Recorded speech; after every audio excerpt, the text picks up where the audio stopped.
All right, Flagship volunteers. Are you going to use accents? Are you going to? Am I actually? That might be a surprise, so we'll save that as a surprise.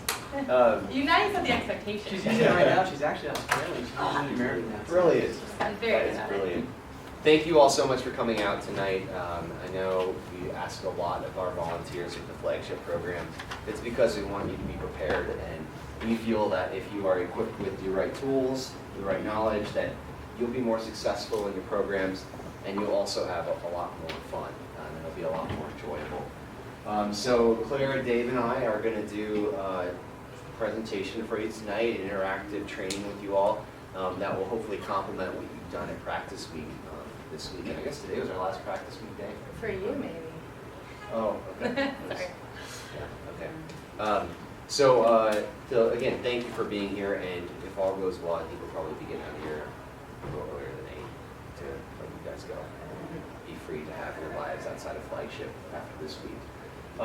So we'll introduce ourselves really quickly, and then I'll talk about why we're here, the big points we're going to hit tonight, and then turn it over to Dave to talk about a little bit about Flagship's mission history.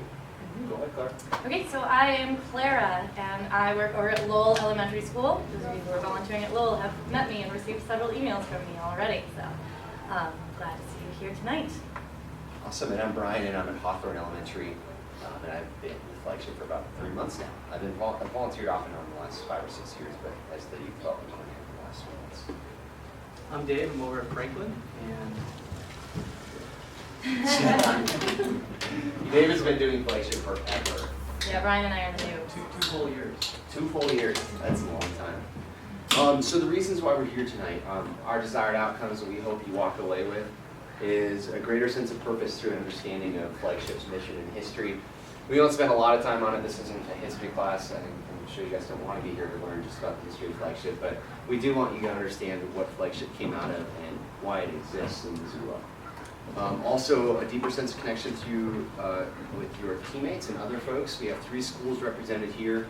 You have probably met most of your team that you'll be teaching your program or your class with, and a lot of the folks who are teaching other programs or classes at your school. But for you guys to get to know each other, see each other, and see that this is quite the movement in Missoula of folks who are volunteering to work with young people after school.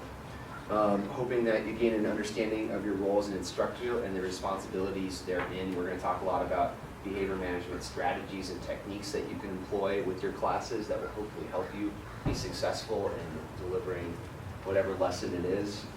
Gain an understanding of Flagship and school's policies. We want you to be knowledgeable about what's in that handbook that's in front of you, and hopefully all of you have been able to pick one up.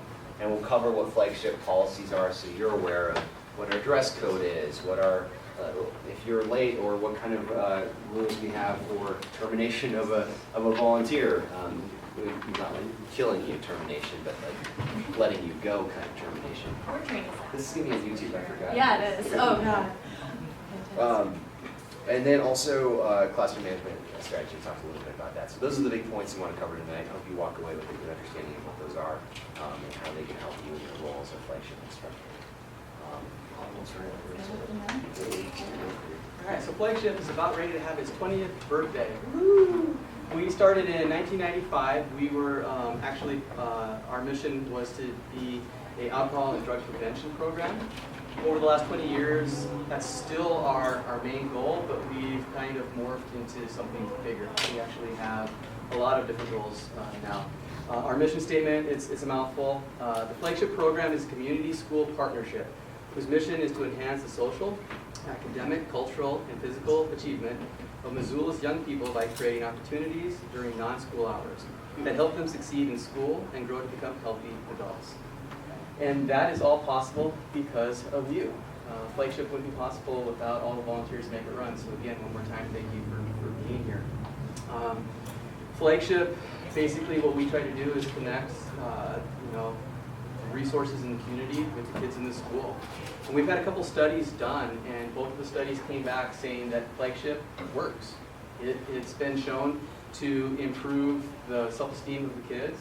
It helps the kids to feel more connected to the school. Kids that are in Flagship over a long period of time tend to stay in school. and overall have better grades. So Flagship is working, so nice job to all of you. Again, this program wouldn't happen without all of your help. And so right now what I want you to do is just think back to when you were in elementary school or middle school or even high school. I want you to think about a mentor or a coach that you had in your life that inspired you. Who is that person? Why? Why did they inspire you? What was it about them? What made them, what about them made you try harder or keep showing up to whatever it was? What I want you to do is to spend a minute with the people next to you, kind of in your area. Introduce yourself, let them know what school you're going to be working at, and I just want you to kind of talk about what is it about a mentor that makes them, important. So just spend a minute right now, kind of talking amongst yourselves.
All right. So, what are some common themes? What are some things that you came up with about a mentor? Somebody throw out one characteristic that a good mentor should have. A passion for their subject, or a passion for what they're teaching. Absolutely, a passion for what you're doing. When you guys are coming into the Flagship program, you might not always like the activity that you're doing or what you're doing that day, but if you have that passion, if you have that enthusiasm, the kids are going to follow you. So the more passionate that you can be, the more involved the kids are going to be, the better the program's going to go. So that's a great one. Thanks. Anything else? Yeah. Positivity and encouragement. Yep, positivity. They kind of go together. If you're having that passion and you're really positive, then it's infectious. The kids are going to be willing to try things that they might not normally want to do if you have that positive attitude. So absolutely. Yeah. Enthusiasm. Enthusiasm. Yep, absolutely. We want that high energy when you guys are coming. So, cherry coke it up before you come so you have lots of energy. Lots of happy. Yep. A genuine interest in the kids. That is probably one of the biggest things for this program, simply because we have kids that come from some pretty rough neighborhoods. I mean, a lot of our kids have parents that are single parent families. Mom and dad are working a lot, and so a lot of the volunteers are really nervous that, well, I don't know soccer very well, and I'm running a soccer class. It really doesn't matter. The biggest thing is that you're here with the kids, that you're a positive influence in their life. And if you can be in the moment with the kids and listening to them and asking questions and genuinely wanting to be around them, then we win. I mean, that's how all those results from the studies come back saying that we make a difference. It's because of that, because we're there with the kids. They could care less if you're a great, soccer player. They care that you're listening to them. So, thanks for sharing those with those. There's a lot of other characteristics for mentors, and when you're working with the kids, I just want you to think back and kind of, reminisce about the mentors that you've had and what characteristics they had that you really appreciate, and try to incorporate that into working with the kids. So before we move on, I just want to, this is mine now, okay, I'm not stepping on anybody's toes. We have pieces of paper up here. I know it's kind of an awkward place, but if you think of a question, you're worried you might forget it, and it seems like an awkward time to interrupt, you can grab one of these pieces of paper to write it down.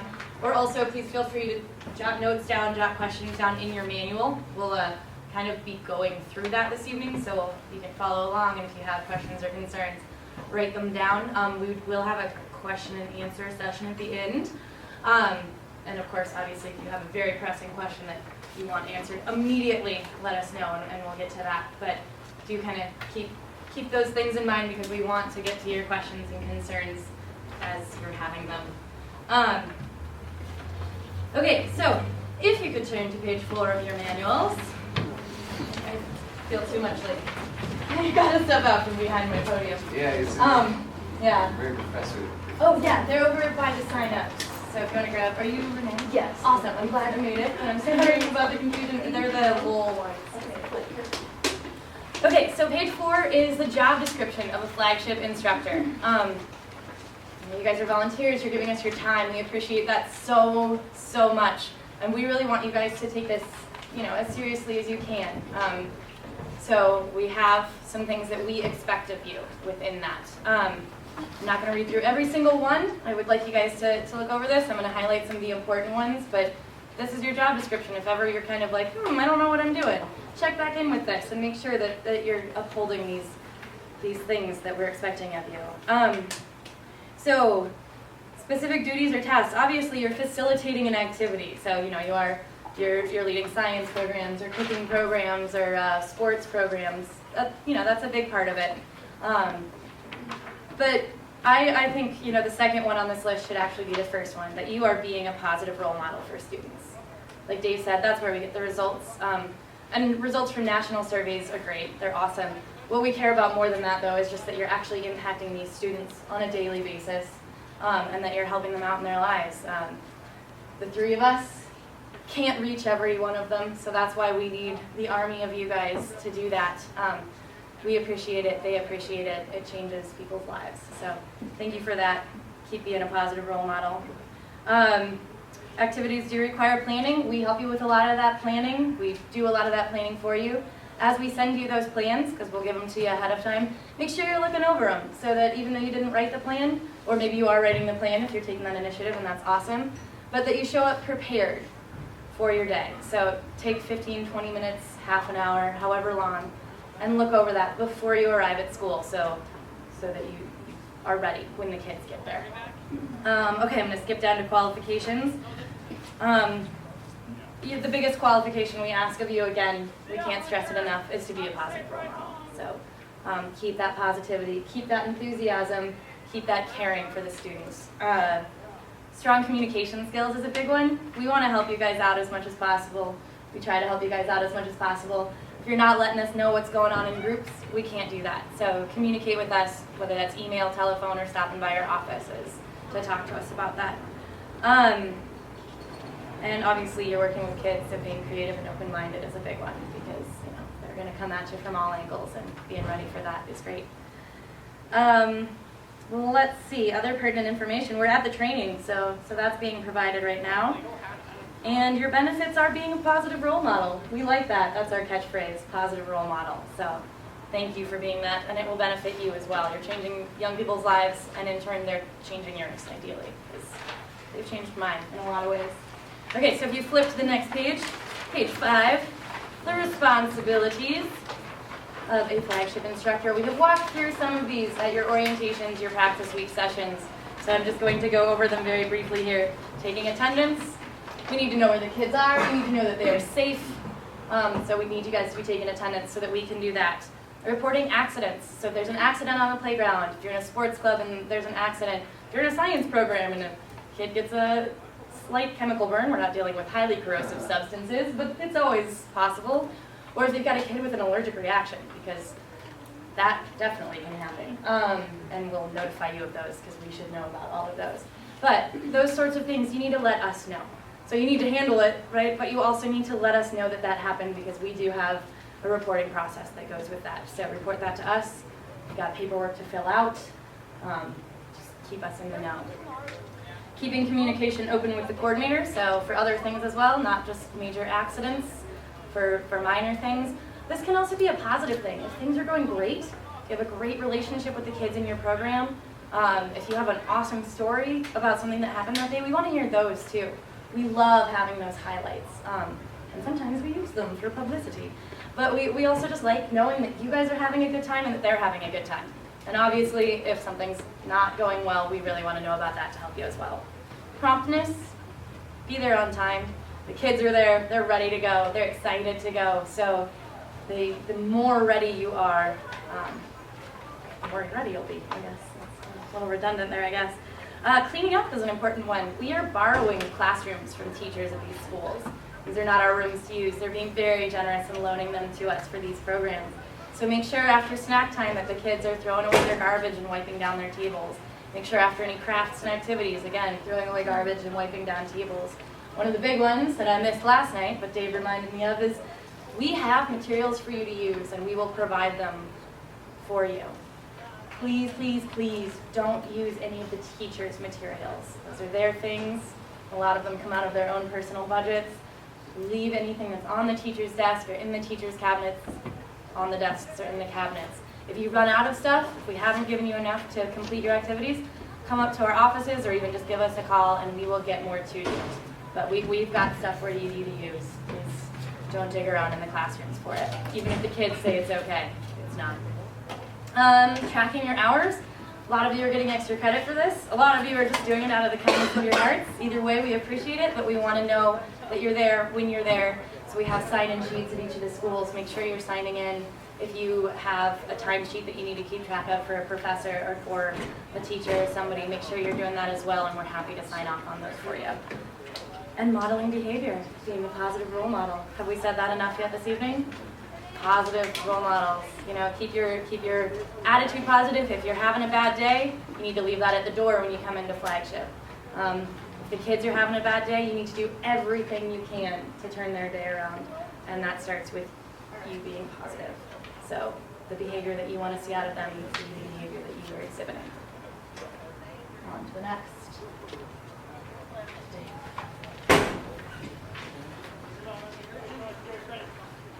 All right, etiquette with the students. We want you guys to have fun, and this should be a really great experience for all of you. Unfortunately, we live in a world where you need to make sure that you're taking care of yourselves, that you're protecting yourselves. And there's a few things to think about when you're working with the kids, just to make sure that that happens. One of them is, avoiding negative situations. And a lot of them are common sense, a lot of them use your gut. But scenarios, for example, if you have a kid who is acting out and you are pulling them out of the classroom to have that one-on-one talk away from everybody else, you want to make sure you're not in a room with the door closed and it's just you. You want to make sure you're in a situation where no allegations can be made and other people can witness and be around. So if that's the case, pull them onto the hallway. Bolt into a room and leave the door open. Have another person in the room. Just don't have those situations where you're ever alone with the kid with the door closed.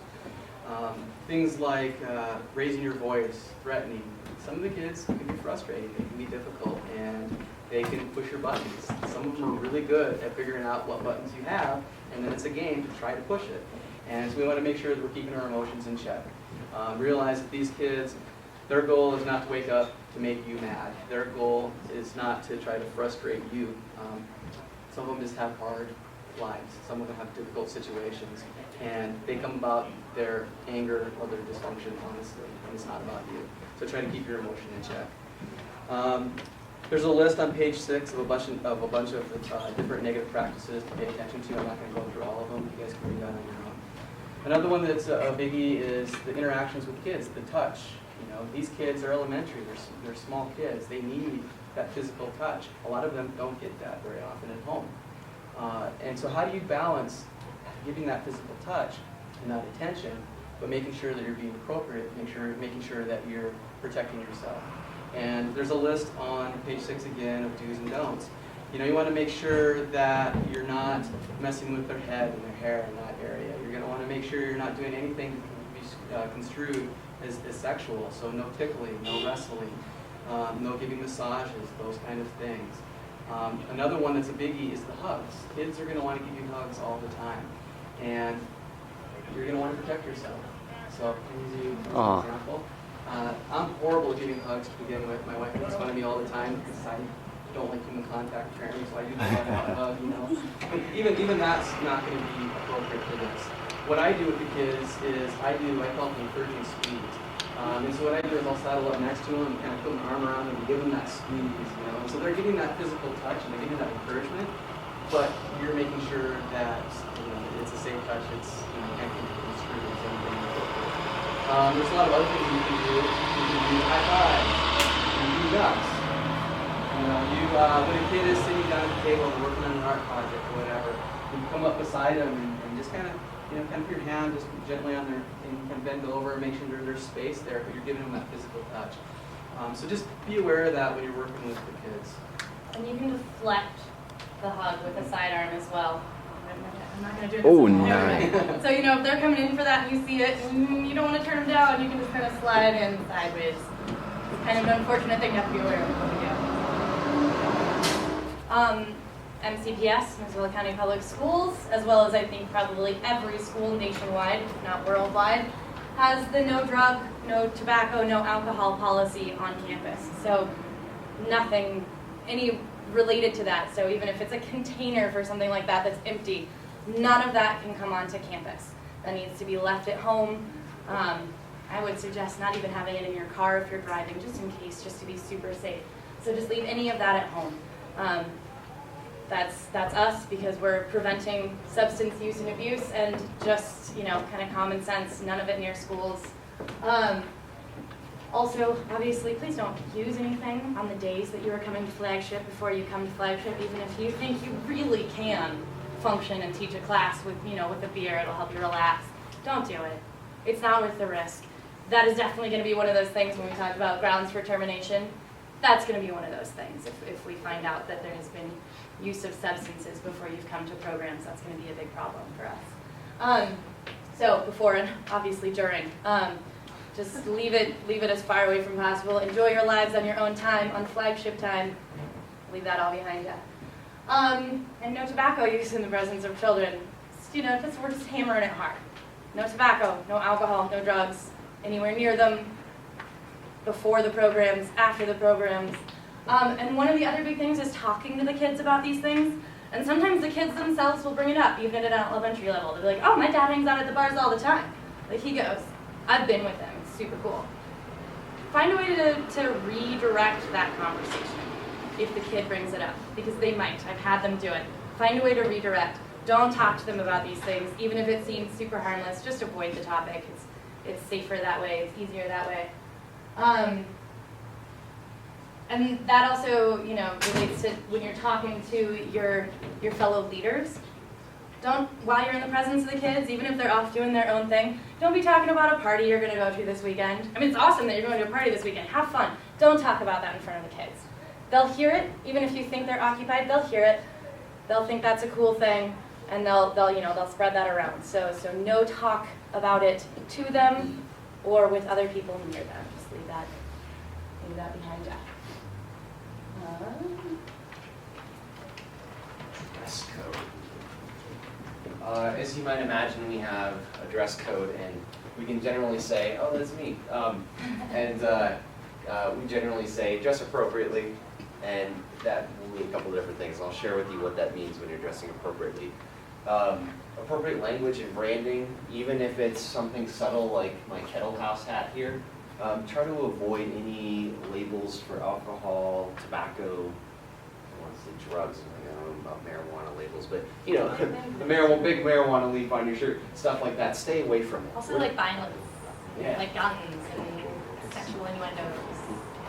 Yeah, absolutely. Anything that can be a distraction from what we're trying to do as positive role models, we want to avoid. We don't have to do it. We don't have to dress that way. So we want you to dress like yourselves, absolutely, but also avoid those things that have appropriate language or branding.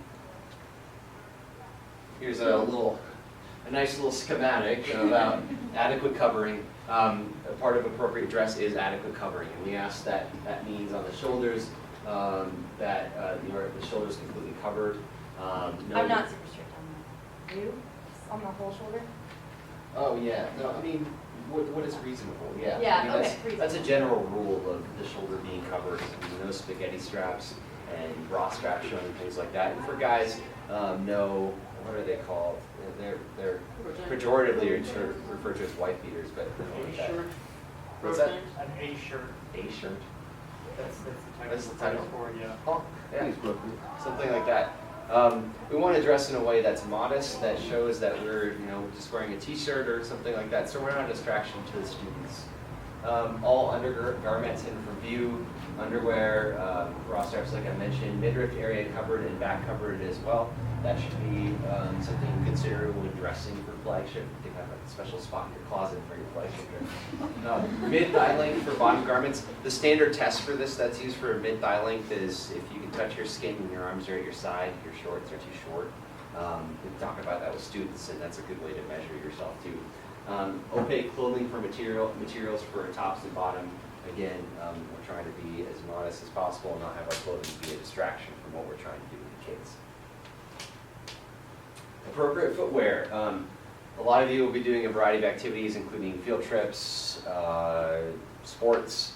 You want to make sure first that the students have appropriate footwear, absolutely, and for yourself, being prepared with appropriate footwear, wearing shoes if you need to. Sandals are usually okay in a school, so long as you're not doing something active or that would require more protection of your feet. A cooking class, for instance, when you're using knives, you're going to want the kids and yourself probably to wear closed-toe shoes.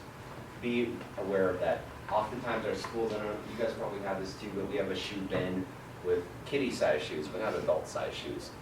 So come prepared with the shoes that you need and the footwear that you need for the program. And what are these hats called? Riding helmets? Riding helmets, no riding helmets. Hats are, depending on what school you're in, there's different rules around hats, but for our elementary schools, the general rule is inside school, hats are not to be worn. No hats are worn. Outside of school, it's fine when you're out in the playground or when you're on a field trip. It's usually fine to wear hats, but we try to follow the same rules as our students are expected to follow in school. And cell phone use, this is a huge one. How many times are we just find ourselves texting, not mindlessly, but second nature, we whip out our phones.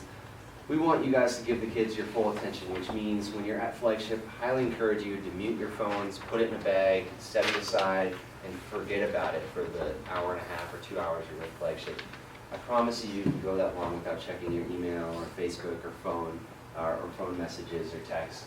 Obviously, if you're expecting a call or have a family emergency, there's something that's pending that you're expecting and need the phone, have it with you. We just ask that you use common sense in that because it's so obvious, and we know this even as adults when we're with somebody and they're pulling out their phone and they're checking it.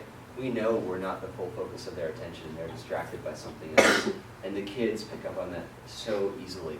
So I encourage you to use your cell phone with care and seriously just mute it, turn it off, whatever you need to and hide it away for the duration of your program. Can I jump in? Yeah. I was going to say the one exception to that, well, one of the exceptions to that would be if you're going on a field trip Yes. or if you're off campus, please do check your phone to see if it's us. If it's not us, then everything that Brian said applies. Please, just put it back in your pocket, take care of those calls later if they're not an emergency. But sometimes we'll have a parent call and say, hey, I'm actually going to pick up little Billy at Currents today, so he's not going to catch the van home. And then we need to get a hold of you to let you know that, or whatever the situation might be. So sometimes we're going to give you that call and fill you in on things. So check the phones if you're away from school.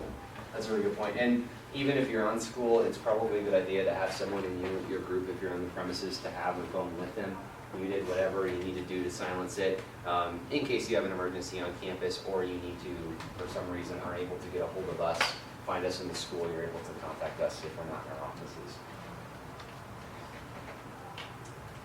All right. For Flagship, we are mandatory reporters. When kids are talking with you about abuse or neglect or things that have happened to them, you have to report that. We are mandatory reporters. Our job is not to try to figure out whether or not the kids are telling the truth. I mean, you might have those kids that you feel like embellish and make things bigger than they are or out lie. Not our job to figure that out. Our job is to take that information and to report it. So a few things when you're talking with the kids, you need to really listen focus in on what they're saying, let them tell the whole story. And make sure that you come across as believing what they say. Give them that opportunity to talk. Get all of the details out of it. Reassure the student, give them that support. But be careful not to make promises. You'll have kids that you can't keep. Some kids are going to say, hey, I really like you, I really trust you, so I'm going to tell you this, but you can't tell anybody else.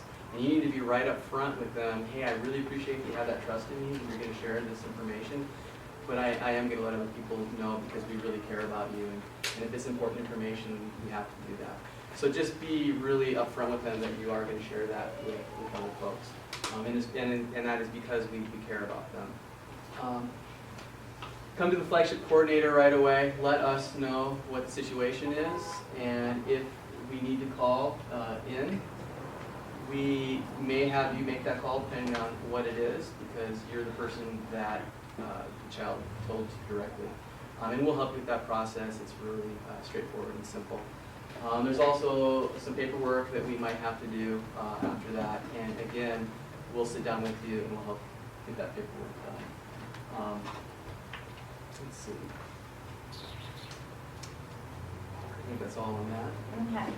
So talking to parents and guardians, right, the parents are going to be picking up the students from these programs, so it's nice to take a minute or two to check in with them when they're picking their students up. And sometimes a parent might approach you and have questions about the program or concerns about something their child has mentioned. So definitely take that time and interact with the parents if you think it's necessary. And just like interacting with us, it can be both a positive thing or, if you need to talk to them about an issue with their student. But I encourage you to tell those success stories, briefly. Like, oh, he was awesome today. This is great. So make sure, though, that when you are talking to them, you're only talking to them about their child. You don't need to know the problems that are going on with other students in the classroom. They don't need to hear about, oh, Billy had an issue today, but it was really Jimmy's fault. He totally started it, so don't worry about it. Just talk to them about their kid and the issues that happen with their kid. And make sure that you're starting and ending positively.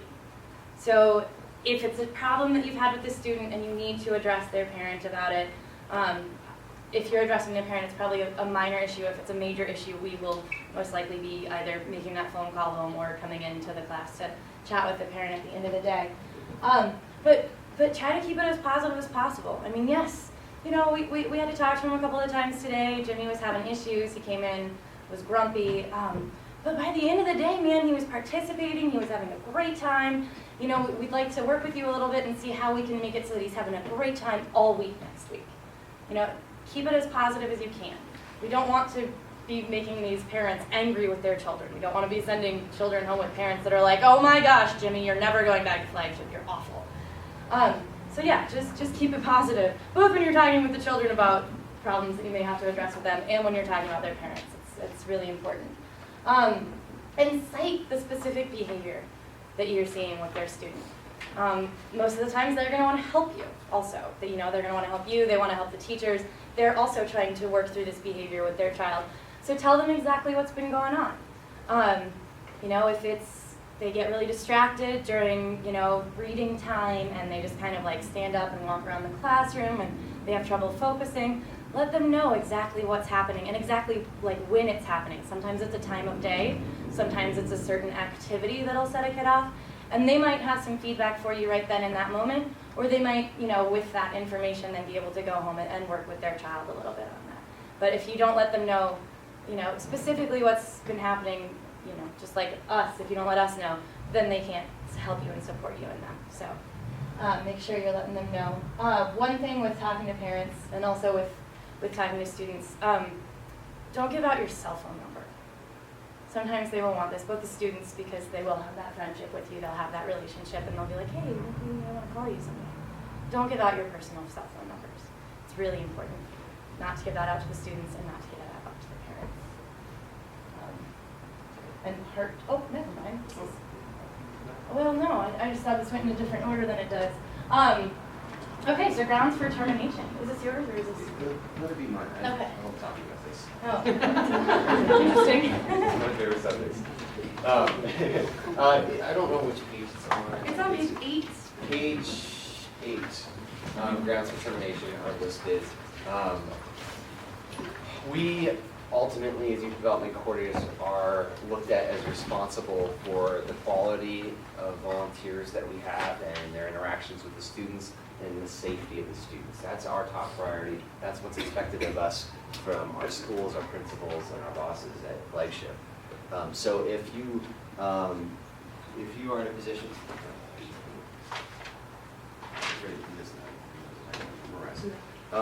you have listed before you, I won't enumerate on all of these bullet points, but listed below you reasons for grounds for termination.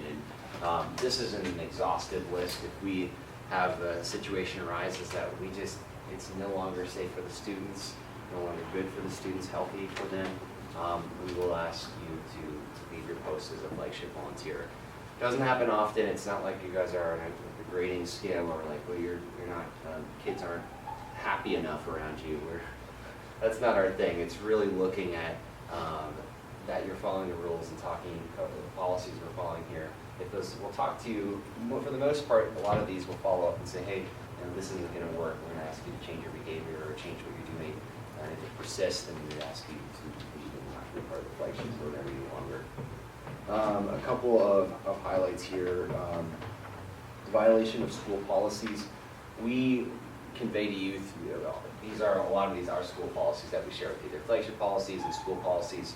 It's kind of like school policies have informed our Flagship policies. So you should be well aware of those and have a good understanding of the Flagship policies and school policies that apply to you through your practice week and through this evening. So if you do have any questions about your school policies, please ask one of us. We'll help clarify or give you more information. But we hope that you're in a pretty good place when we start programs next week from these couple of trainings. Secret keeping with children and parents. That's a big one. Again, we try to keep open communication lines because we need to know what's going on with the student and with their parents as well, so that we can help the situation whenever it is. So we ask that you're open with us and maybe consult with us before you even need to address a parent about an issue that you're having, if it's a serious one. And you open up that one with us. And like Dave talked about when he talked about mandatory reporting, you don't keep secrets with kids. It is mandatory reporters if it's something that is reportable. You want to be honest with the kid, and then it's your responsibility to report that. Any other points on this?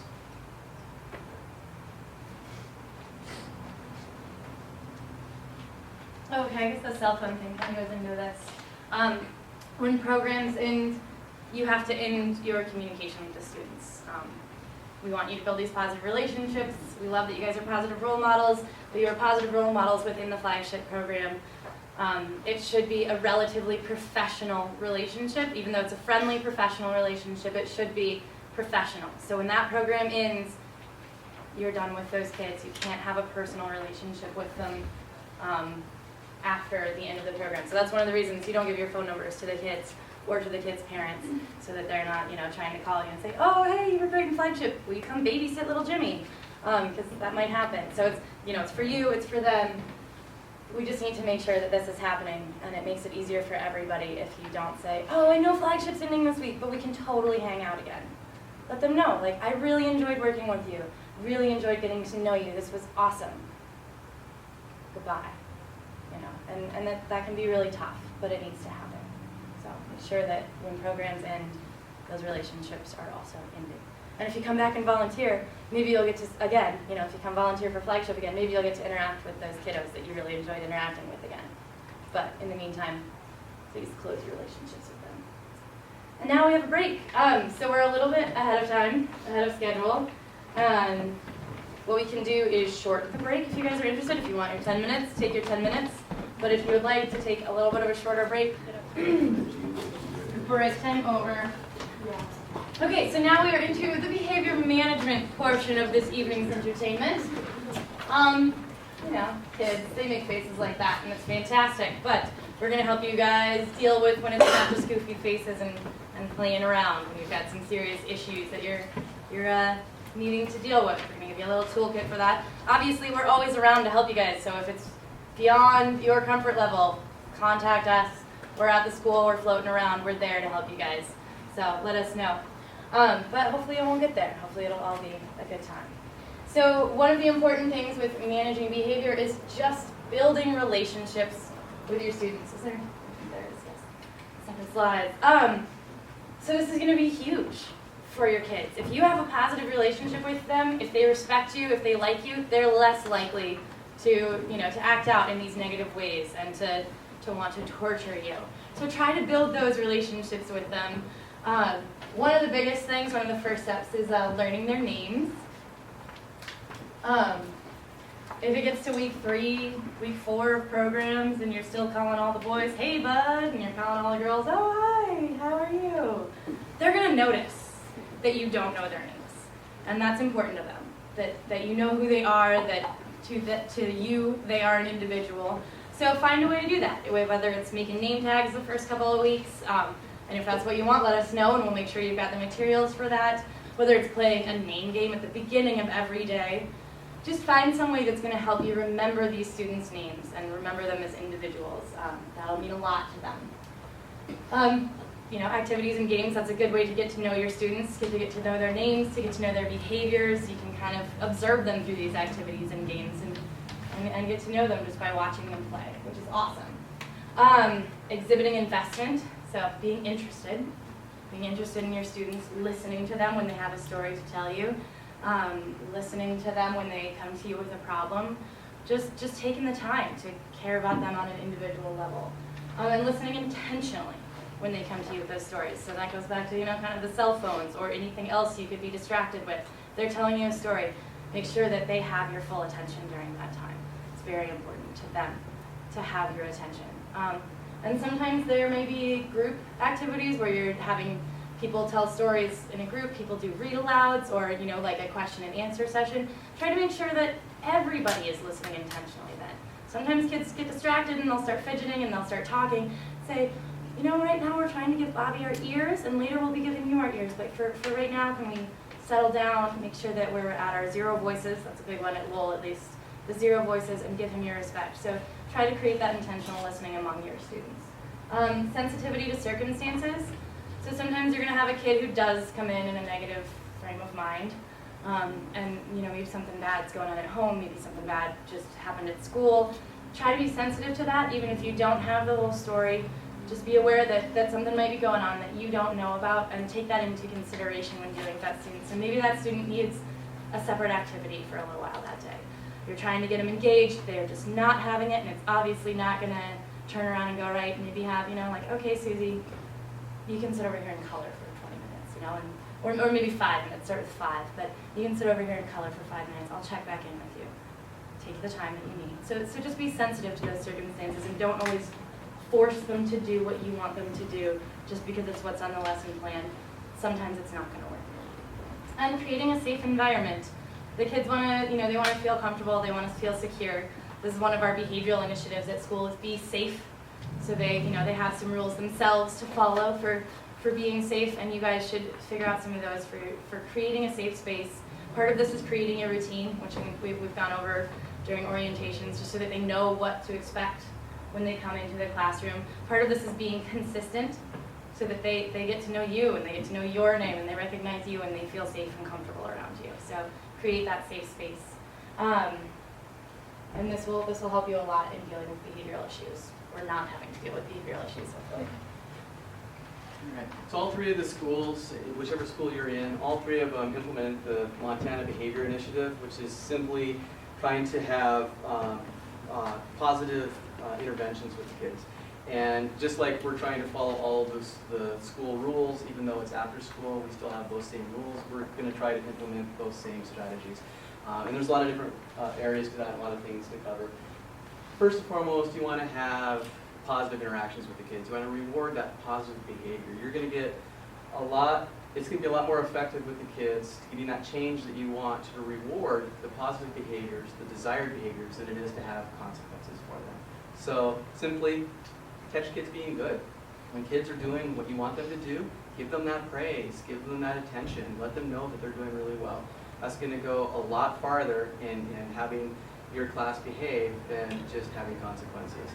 And when you're giving that positive behavior, you want to try to be as specific with the kids as you possibly can.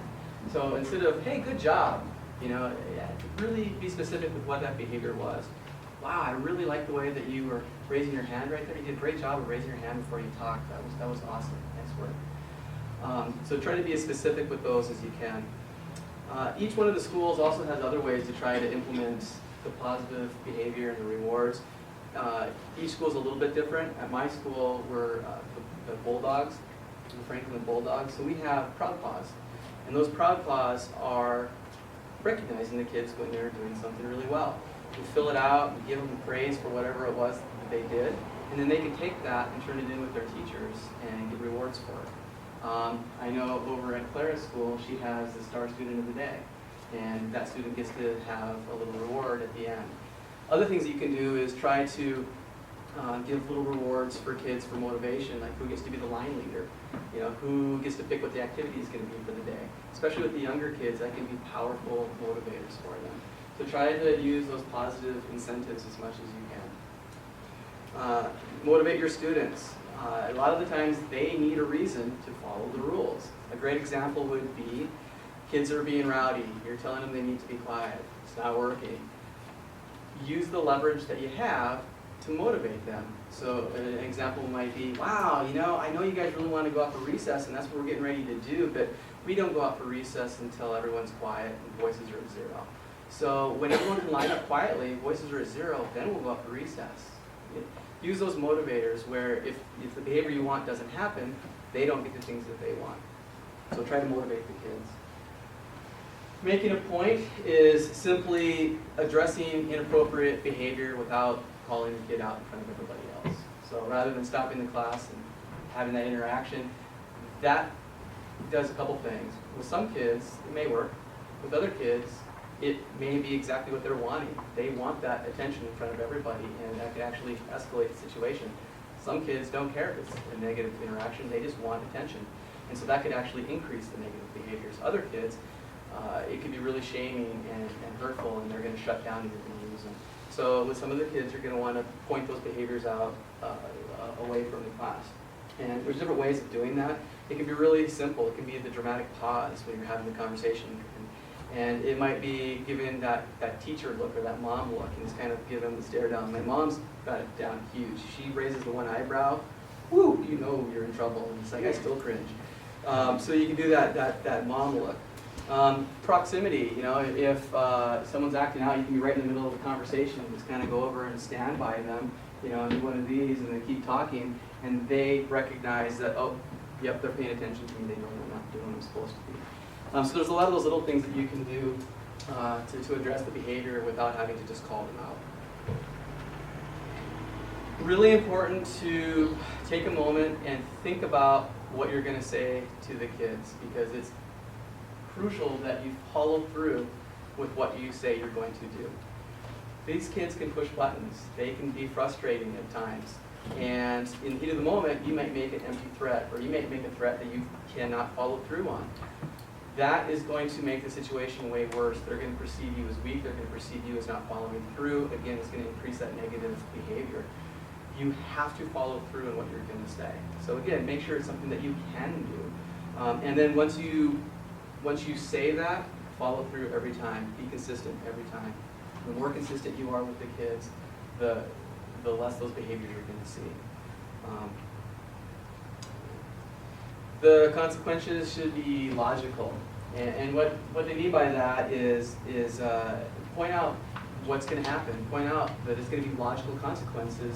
And they, again, have choices. They always have those choices. And what they decide is either going to end up with a good consequence or a bad consequence. So a great example might be if you are doing a group activity and you have a group game, and you've had to talk to one student a few times, and they're continuing to complain, they're continuing to cause problems, they're continuing to interrupt the class. The conversation might be something like, you know, we had a conversation a couple times, and you're continuing to act out. So really, you know, your choices at this point is to follow the rules like we talked about and agreed upon, or you can choose to sit out for the rest of this activity. Go ahead and your behaviors are going to let me know what your choice is. So give those choices of, you know, what the positive thing is, and then if they continue, what the negative thing is going to be.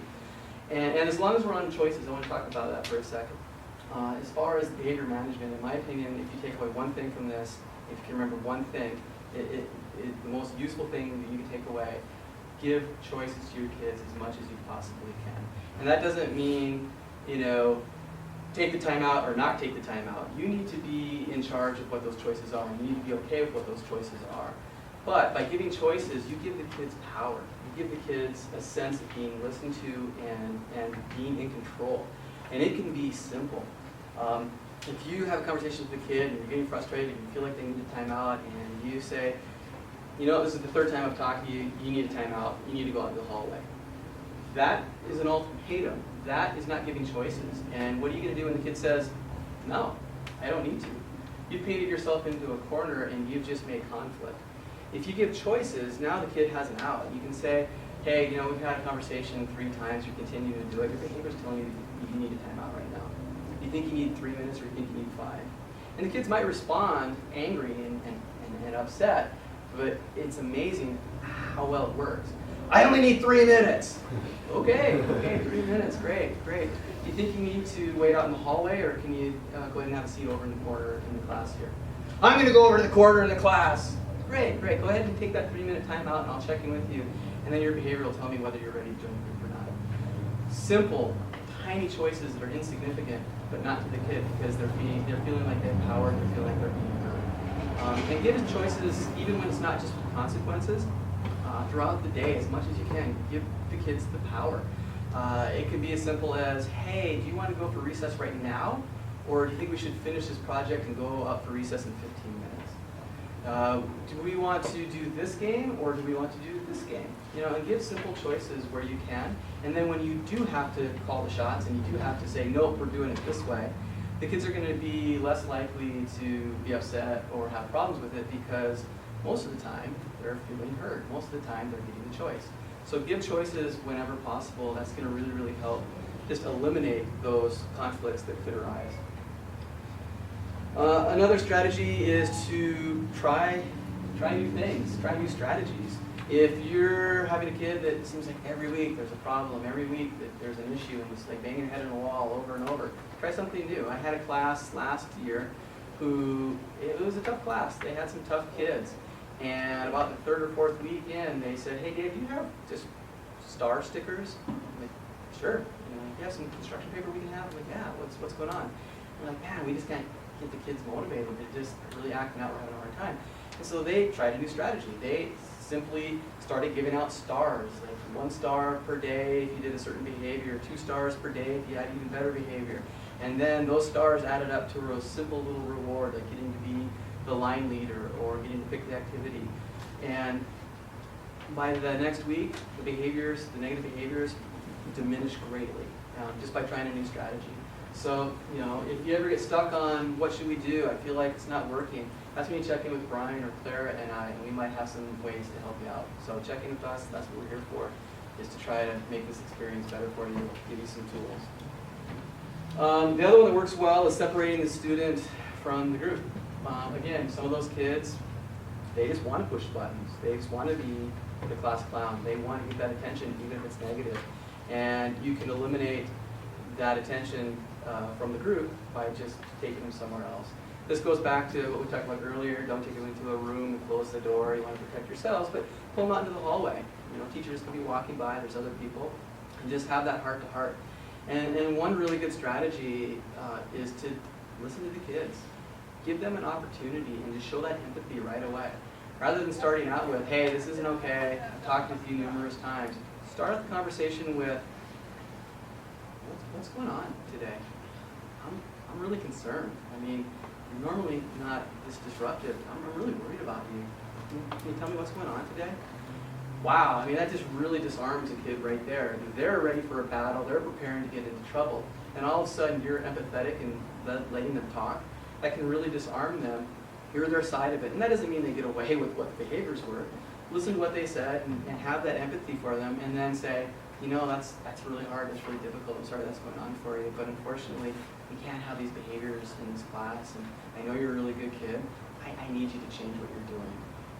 And then go on from there after conversation. But by pulling them away, you can have conversations sometimes it's a little more real, and you can disarm them by having that empathy and giving them a chance to talk. And that's it for mine. Any questions or comments? That was a lot to cover for the behavior management. Are there any questions or comments on that?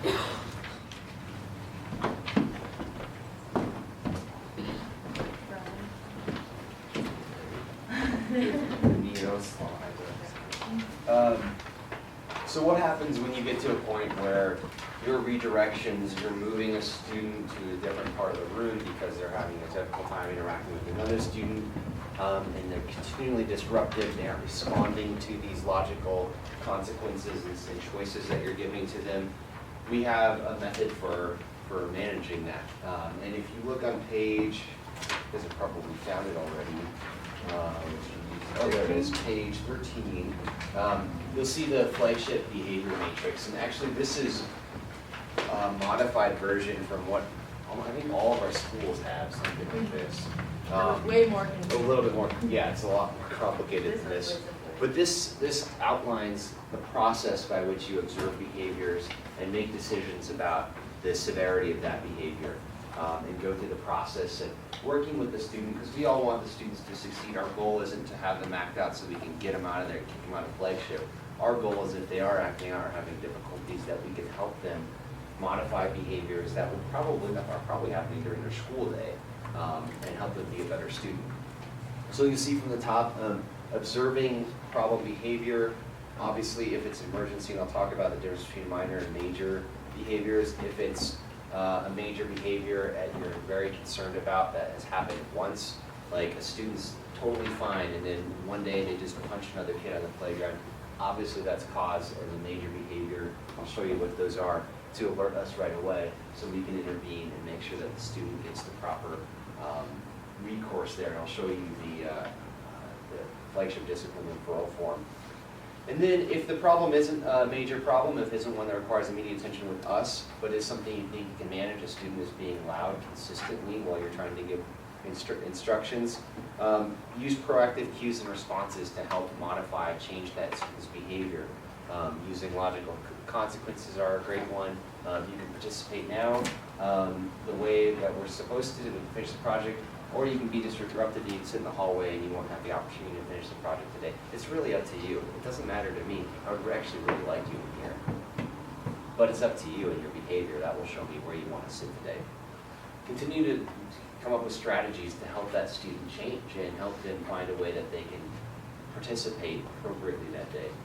If the behavior continues, your redirection, your strategies just aren't working with that student, it persists, then you move down into this diamond shape that says if behavior is major or minor. And if you look on the next page, it has behavior examples and it lists an example of different minor and major behaviors. And what I will say about these lists as you're looking through them, some of them is context. So for instance, let's see, there is, actually these are written pretty well, but I mean, if you think about obscene behavior, or in the instance of like punching, obviously you're using discernment. Okay, the student's like, they're swinging their arm, they're getting ready for a kickball or something like that, and they're getting ready and they swing their arm, they hit another kid in the face, they hit the volunteer, it's an accident. And sometimes it's difficult because you're not there to observe it, but you can get those students aside and talk to them individually and talk about what happened. Sometimes it's perceived as the other kid intentionally harming them. In fact, I had an incident at Currents this summer where I heard a blood-curdling scream over all the noise in Currents, and I saw this woman lifting up two of my kids out of the water and setting them, I think they're both kindergartners, yeah, they're going into first grade, and set them on the side of the pool. And I walk over to the kids, I check in on them, and one of them says, the other one tried to drown him. And immediately I'm like, okay, it doesn't sound, and the kid that he said was trying to drown him didn't sound like him at all. I've never seen anything like this. And I talked to both of them for a little while, and what I gathered is that one of the kids was struggling to swim, he got into a deeper section, and the other kid was trying to help him, but they're two kindergartners. They can't help each other out of the deep pool. So he ended up sinking. They ended up sinking each other. And the one kid was really upset. He's like, he tried to drown me, he tried to drown me. And we ended up talking about it. I talked them through individually what had happened, how it had gone down, and be left with understanding of what had occurred. But of course, if you read that on face value, you go, well, that kid's out of Flagship. He can't be doing that. He can't be horsing around to the point where he could have got seriously hurt or died. But it's context. A lot of these behaviors are, but these are great lists of minor and major behaviors that you can look through and get familiar with what we mean when we talk about minor and major behaviors. And if it is a minor, again, use logical consequences like Dave talked about. If it continues and you just aren't finding an end to it, we have what's called the Flagship discipline referral form. It closely mirrors what they have during school, which is an office discipline referral form. And I think there's a copy of it, yeah, on the following page. And if it persists, get one of us, call us if you're off-site, or get one of us if you're on-site, and we can walk you through how to use the Flagship discipline referral form. The gist of it is 3 minors make a major. So if they get 3 discipline referral forms for the same persistent behavior, we'll seriously consider dismissing that kid from Flagship and not allowing them to participate anymore. And what you'll see is it's more or less an interview with the student. You're helping them identify why it is they're having this conversation.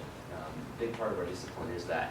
So we're asking, what did you do? What could you have done differently? What will you do to be successful when you rejoin your Flagship activity? And what can we do to help you be successful? You're trying to come alongside the kid and help him or her. Only boys are bad at it. Implied that.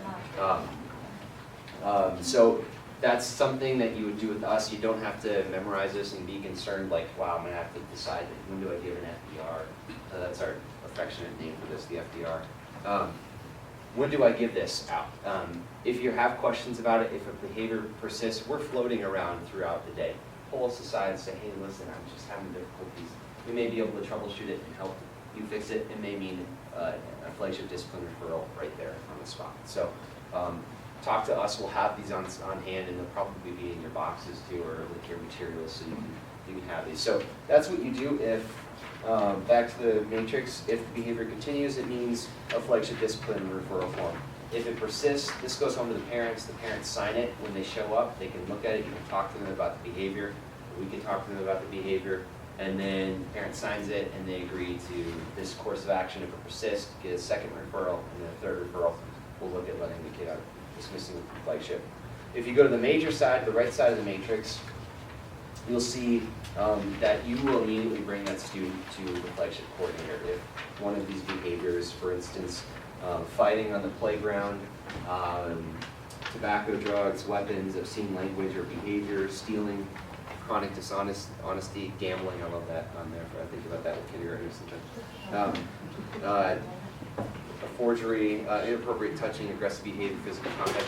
If you see any of these behaviors or something, like I said, it's not an exhaustive list, that you think might be major, talk to us and bring the student with you, and we can talk through how we want to address it. And oftentimes that means an immediate Flagship discipline referral form rather than like let's redirect and let's get out. And it may actually mean dismissal from the program if it's severe enough that student may be dismissed and not given a second chance if it isn't something that we deem is unsafe for other students.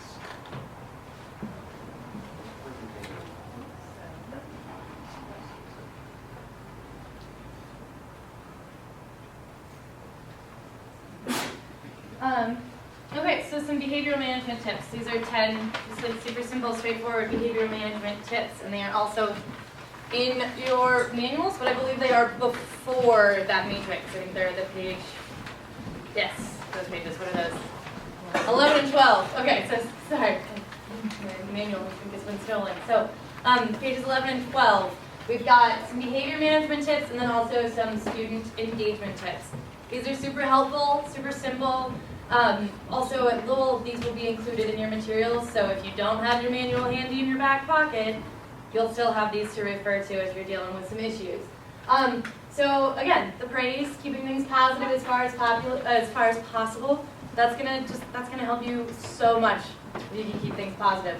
Obviously, unfortunately, we cannot always keep things entirely 100% positive. Sometimes we do have to step in there with those consequences.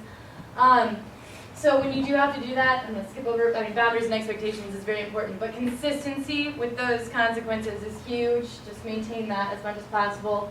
Redirecting, so if they're following a behavioral pattern that you can see is going to lead to either the minor or the major issues that we touched on, try to redirect that behavior. If they're super active, if they've got the crazy energy that is maybe endangering other students.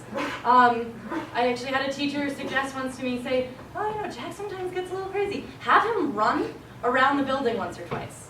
And not the whole school building, we have a little modular in the back, but if you're in one of those classrooms and one of the kids just can't contain themselves, sometimes you just need to redirect that energy. Say, hey, why don't you go do 10 jumping jacks over there in the corner, and then come back and see if you can pay attention to this activity. But just kind of find a way to give them an outlet for whether it's energy or emotion or something that's positive before we have to go to our disciplinary referral forms or something less major. But special jobs is a big one. Special jobs like being line leader and things like that are great rewards. They're also really, really helpful for students who are having a hard day. A lot of students want to help you. Even if they are acting out, even if it's like, oh my gosh, this kid is driving me crazy. They just want a purpose. And so if you're like, could you go pick up the trash from all of the tables? Usually we want all of the students to pick up their own trash, but sometimes if you give that as a special job to somebody, they'll be like, oh, okay, and do it. And it's another way of redirecting. So special jobs for I don't want to call them problem students, for students who maybe are having issues on a day, can really, really be helpful. Using your names and removing the audience. I think we've gone over a lot of these, but do look at these. So they're really important and really helpful to use. Just going to dive right into engagement tips. Attention getters is a huge one. So if they're doing a fun, active activity and you're having trouble kind of calming them back down so you can give them instructions to go to the next activity, or if their parents are here to pick them up and the students are just running around like crazy in the classroom, and you're like, I need... we've got some attention getters for you. For me, these are, again, in your binders or your materials at the school. But look over these and figure out which ones that are going to work for you, and go over them on the first day with your kids. Say, one of the big ones is just going, iceberg, iceberg, and all the students freeze. So that's a good one if you're playing an active game and they're running around and you yell iceberg, iceberg, and they yell freeze and they freeze. And freezing is your body, your mouth. It's everything. You go silent and you go still. So there are some that involve clapping, and if you've got a loud group and you can't yell loud enough to get over them. So just find the ones that are going to work for your activities, for the energy level of your group. Figure something like that out. It'll be very helpful. Limited downtime.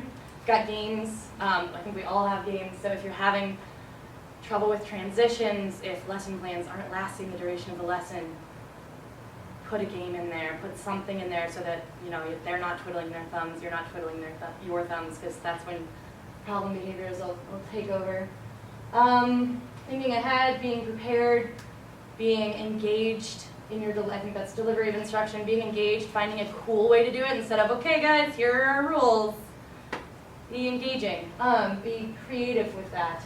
A bunch more. I'm gonna have gone over those and let you guys go over the rest. If you have questions about them, of course, please ask us. But be mindful of your attention getters. I once tried with the Hawthorne Hawks. I was like, all right, let's try this one. It was more of an experiment than anything. It's like, when I say hawks, you guys screech like hawks. Ooh boy, that was in the gym. Yes, that was exciting. Yeah, Exciting moment. Thinking through. Think about how much you guys can stand to. Woohoo! Questions and answers.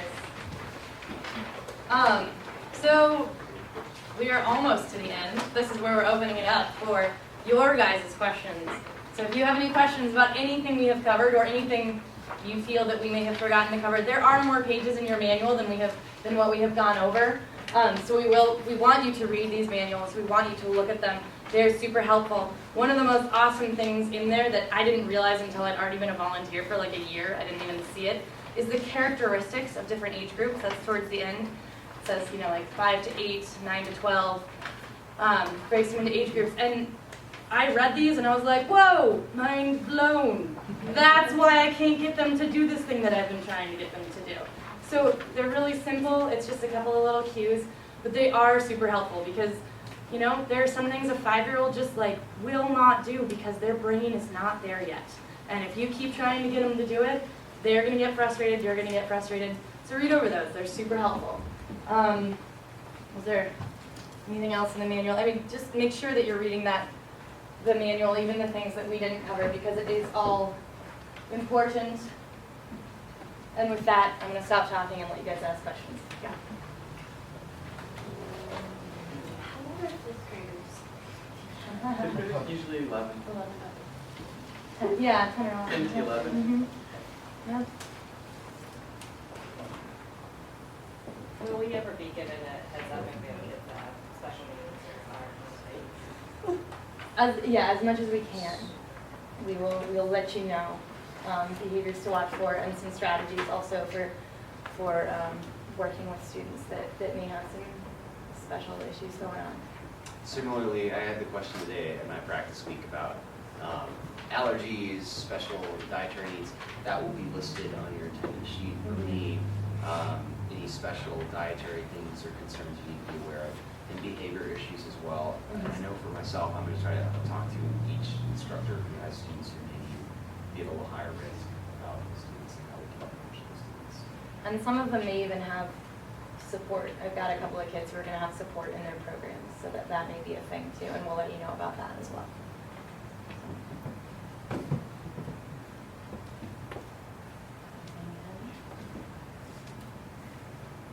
You guys could do our jobs after this week. Yeah. Yeah, with the practice week and the trainings, we'll have you guys do it in the winter then. Evaluations? Oh, yes. Yes. And if you guys do have any questions, obviously, you can email us, you can call us, you can get in touch with us. Just because you didn't ask it tonight doesn't mean that's the end. You have ample opportunity for addressing any issues that might come up. We do have evaluations. This is our first time doing Go ahead this. and turn on the Oh, that'd be great. I realized when I checked the camera, it was out of focus for like 20 minutes. It's great. It's going on YouTube. This is the evaluation of our training. This is the first time we've done something like this. We revisited all of the training that we do this year and decided, gosh, we'd really like to give our instructors and volunteers more. And your feedback is greatly appreciated. It's just one sheet. Hopefully it should go pretty quickly. If you need a pen, let us know. You've got some more? Pencil's fine, yeah, whatever you've got. There's, what's that? Do you have a? Yeah, pencils.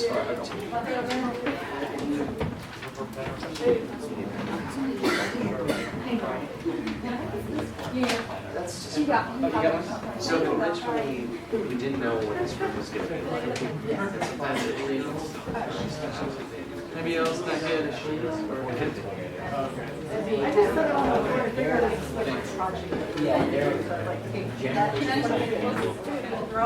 Next 3 hours we're going to spend building bilateral things.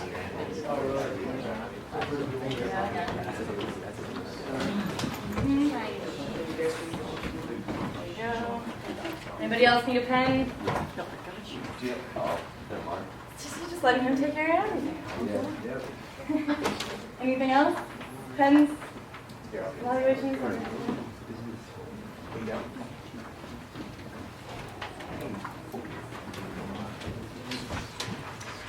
And when you're done with your evaluation, you're welcome to take off, and we've got some more food if you want to take some with you. You can put your evaluations right up here on the corner of this table. Thanks again, everybody. We really appreciate your time and commitment to Flagship.